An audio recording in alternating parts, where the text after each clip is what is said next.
Pilar Borderías, Carmen Muguruza y Julio Fernández son profesores de la asignatura Geografía Humana II de la UNED.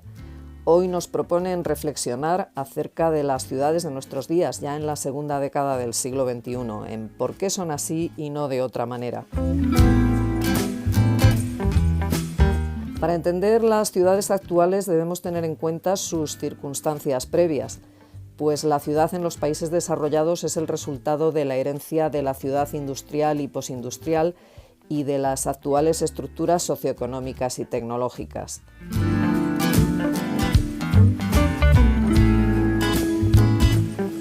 Aunque las ciudades tuvieron ya una gran importancia en la antigüedad, el gran cambio en la evolución de la ciudad parte de la revolución industrial de finales del siglo XVIII, con el desplazamiento hacia las ciudades de la población que vivía en el campo. Con la localización de la industria en las ciudades comenzó una etapa de gran crecimiento y concentración, tanto de actividades productivas como de población. No hay más que ver que entre 1800 y 1960 la población urbana pasó del 25% al 80% en Inglaterra y del 7 al 70% en Estados Unidos. Carmen Muguruza nos explica con más detalle esta evolución. Desde el siglo XIX hasta el último tercio del siglo XX es cuando las ciudades evolucionan y experimentan una gran transformación. La ciudad compacta aumenta la población por la llegada de numerosos inmigrantes, lo que lleva al derribo de las murallas, que son sustituidas por bulevares, y a la creación de ensanches. A su vez aumenta la superficie ocupada debido al desarrollo de los medios de transporte, como el ferrocarril y el tranvía primero y la carretera después, lo que permite que la ciudad se extienda a través de las vías de comunicación y que con ello se produzca la primera descentralización de las actividades productivas hacia territorios urbanos periféricos, que disponen de suelo más barato. Asimismo, la invención del ascensor permite el crecimiento en altura, apareciendo los primeros rascacielos.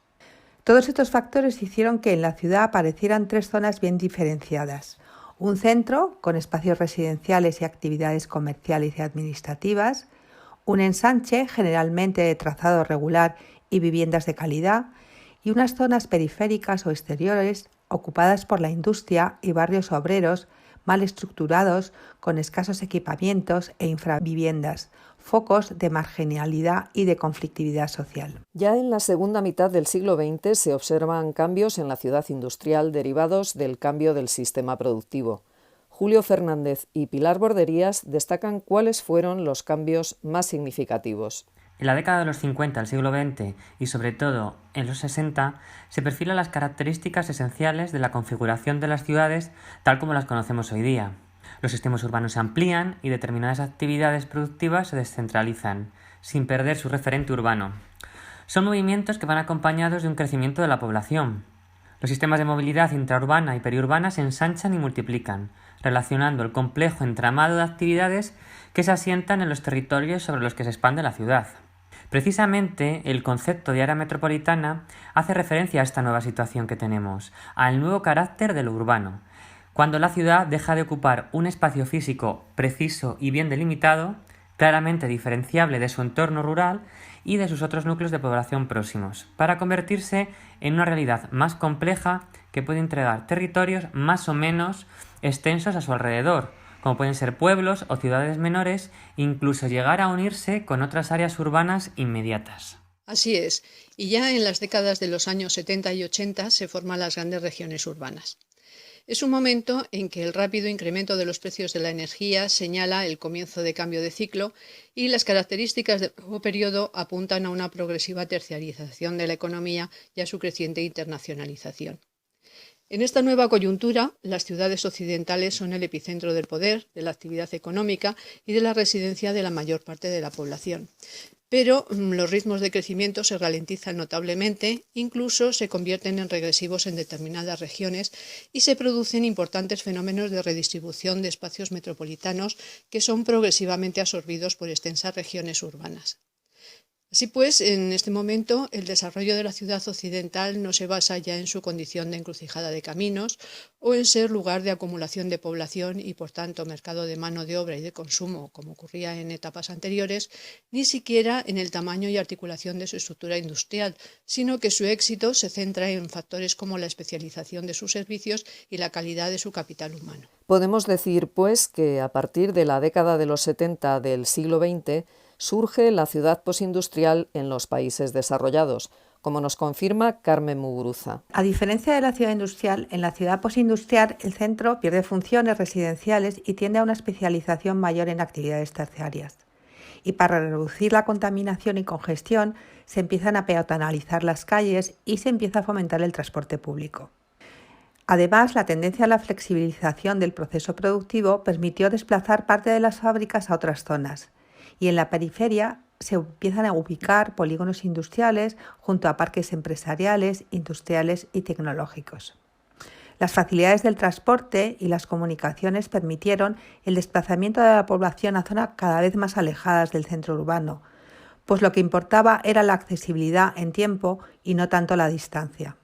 Con ello se fue creando lo que se ha denominado como urbanización difusa, es decir, que junto con zonas suburbanas aparecieron otras zonas urbanas con características mixtas tanto del ámbito rural y urbano, pero bajo la influencia de la metrópoli. Toda esta transformación, cuya base está en el desarrollo industrial, se ha reflejado en la formación de diferentes modelos de ciudad, como ya han señalado nuestros profesores, áreas metropolitanas, regiones urbanas, ciudad difusa. Pero hay otros aspectos que también intervienen en el diseño de una ciudad, como señala Julio Fernández. Pues además de sus economías y de las decisiones políticas para realizar determinadas infraestructuras, tanto de conexión con el exterior como con el interior, también intervienen otros aspectos, como por ejemplo los sociológicos. Sobre todo las sociedades modernas, que son cada vez más sofisticadas y con relaciones de interdependencia mayores, lo que explica que el peso de la población que vive en las ciudades con respecto a la población mundial sea creciente, tanto en los países desarrollados como en los países emergentes. También van a influir los aspectos formales, puesto que la libertad de planificar un barrio nuevo es elevada, tanto en planta como en volumetría, lo que da lugar a una gran variedad de formas. Ahora bien, para planificar correctamente una ciudad hay que tener en cuenta las fuerzas que van a motivar su evolución y que son cambiantes con el tiempo. Otro factor que interviene son los aspectos técnicos, ya que toda ciudad tiene unos requerimientos crecientes de servicios, como pueden ser la movilidad, el saneamiento o la energía, y medioambientales como el ruido o la contaminación atmosférica, los cuales requieren la adopción de criterios muy estrictos en el diseño y rehabilitación. Hemos visto cómo a lo largo de la historia la ciudad ha mostrado un cambio paralelo con el cambio de las características del sistema productivo y de la tecnología. Pilar Borderías nos comenta que lo mismo ocurre en la ciudad del siglo XXI. Pues entramos en el siglo XXI con una integración de las ciudades a escala mundial en lo que se ha denominado ecumenópolis, según el término acuñado en los años 70 del siglo XX, que alude a la fase de evolución urbana en la que las ciudades de las sociedades industriales y postindustriales forman parte de una ciudad global. Los nuevos medios de comunicación y los modos de transporte cada vez más desarrollados favorecen este orden espacial en el que las grandes metrópolis adquieren un protagonismo creciente en la urbanización del territorio. En la actualidad asistimos a transformaciones poderosas a escala mundial que vuelven a alterar los equilibrios socioeconómicos, ya que, si bien continúa el crecimiento demográfico y el crecimiento urbano, se han producido otros cambios importantes, como son el desplazamiento de los centros de poder económico, que han pasado del eje noroeste al eje sudeste. Por ejemplo, tenemos que China, India, Brasil o México se encuentran ya entre las futuras grandes potencias económicas, o también el desarrollo de una clase media en los países emergentes que adquieren un poder adquisitivo cada vez más significativo que les permite vivir según el modelo similar al de los países desarrollados. Pero sobre todo un cambio muy importante son las revoluciones tecnológicas que provocan una revolución de los modos de organización. Por primera vez en la historia de la humanidad vivimos varias revoluciones tecnológicas simultáneamente. Así, por ejemplo, nos encontramos con una revolución digital, con el desarrollo de ordenadores personales, el nacimiento de la web y más recientemente de las redes sociales, con una revolución robótica, centrada en la creación de inteligencias artificiales, o con la revolución nanotecnológica, que permite trabajar con una gran precisión, lo que permite crear nuevos materiales o producir nanorobots, por ejemplo. Llegados a este punto, nos preguntamos si es posible imaginar cómo será la ciudad del futuro. Carmen Muguruza nos da algunas pistas. Bueno, yo diría que no es posible hablar de la ciudad en abstracto, porque en ella se incluirían sociedades muy diferentes. No olvidemos que hay que comprender las raíces de la ciudad en el contexto de su historia, de su geografía, de su cultura, de su economía, que dan lugar a una connotación propia en un espacio y en un tiempo. Hoy en día surgen diferentes servicios que harán de la ciudad del mañana una ciudad que combinará la inteligencia urbana, la inclusión social, la innovación tecnológica. Algunos ejemplos de ellos son la movilidad multimodal, las energías descentralizadas, la salud pública personalizada, la mejor calidad de vida para la tercera y la cuarta edad, la educación masiva en línea, los espacios abiertos de cultura, de arte, de ocio o los sistemas colaborativos de información, etc. Ese podría ser el futuro, pero las ciudades actuales en el siglo XXI presentan diversos retos, pues en su planificación se ha tenido en cuenta preferentemente la circulación de vehículos o la actividad económica. Julio Fernández nos explica cuáles son esos retos. Pues según el último informe de Naciones Unidas sobre asentamientos urbanos, la gestión sostenible de las ciudades se ha convertido en un desafío bastante complejo, puesto que consumen muchos recursos, son incontrolables generadoras de residuos y tienen que afrontar la falta de planificación durante el intenso éxodo rural que se produjo en el siglo pasado. Esquematizando un poco la situación, podríamos concretar estos retos en vivienda, movilidad y huella ecológica. Respecto a la vivienda, la ONU alerta del crecimiento exponencial de los suburbios y los problemas de acceso a una vivienda digna, que son problemas compartidos en todo el mundo, o la incapacidad de ofrecer inmuebles asequibles a los residentes, que afecta al 90% de las ciudades del mundo. Respecto a la movilidad, destacaría la congestión del tráfico y la contaminación de las grandes ciudades que agravan la crisis climática que vive el planeta. Para fomentar la movilidad sostenible, que propone alcanzar como mínimo el 80% en movilidad de transporte público, peatonal y en bicicleta.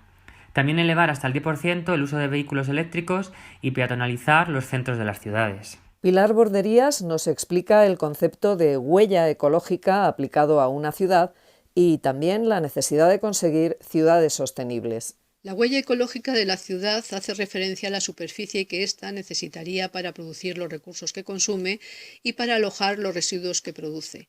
Es decir, sería la demanda de capital natural por parte de una población urbana. En las ciudades, esta superficie siempre supera, en mayor o menor grado, su propio territorio y, sobre todo, en las de los países industrializados, implica complejos problemas de insostenibilidad urbana. No es la primera ocasión en que se produce una situación de esta naturaleza en la historia de la humanidad, pero sí es la primera en que el grado de saber acumulado permitiría evitar el colapso. Para mejorar esta situación se hacen diferentes propuestas, como puede ser mejorar la eficiencia energética, por ejemplo, aplicando al alumbrado público tecnologías de iluminación eficiente y haciendo rehabilitaciones y auditorías energéticas en los edificios, o también usando tecnologías limpias en la gestión de los residuos. Lo fundamental y a lo que tiende la sociedad es a conseguir ciudades sostenibles.